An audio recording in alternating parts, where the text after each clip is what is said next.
Emmanuel Macron qui sera sur Internet aujourd'hui et c'est l'objet de votre invitation sur Europe 1 ce matin. Il a choisi un média sur Internet, le site Brut, pour donner une interview cet après-midi qui va durer 2 heures. Il va dialoguer comme ça avec des internautes. Qu'est-ce qu'il cherche en allant ailleurs qu'à la radio ou à la télévision classiquement ?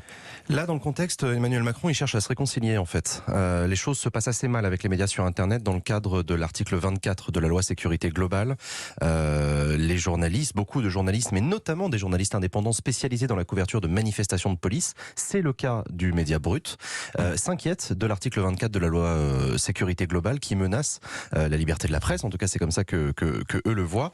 Et on atteint le paroxysme avec la manifestation de samedi dernier, au cours de laquelle le journaliste de Brut, Rémi Buisine, lui-même spécialisé dans la couverture de manifestations, a été brutalisé par la police.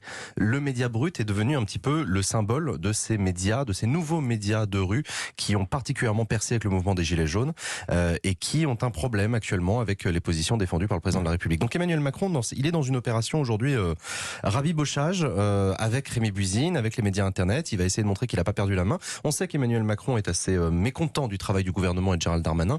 À mon avis, là, il essaye d'éteindre l'incendie. Ouais, et il sera face justement à Rémi Buisine que vous citez, parce qu'il fera partie, il travaille pour Brut, Rémi Buisine, et il sera parmi les intervieweurs tout à l'heure. Est-ce que quand on est un politique, on est plus libre quand on parle sur Internet que lorsqu'on va à la télévision ? Pas vraiment en réalité. Les politiques ont tendance à s'exprimer de la même manière à la télévision, à la radio et sur Internet, même si la télévision et la radio, ils y sont plus habitués. Ils ont grandi avec, ils sont formés à la politique avec. Internet peut leur faire peur, peut les impressionner, parce que les codes sont différents, parce que le rythme est différent, parce que le public est différent et s'exprime différemment. Les choses sont peut-être un peu plus brutales, parfois, si je puis dire, sur Internet.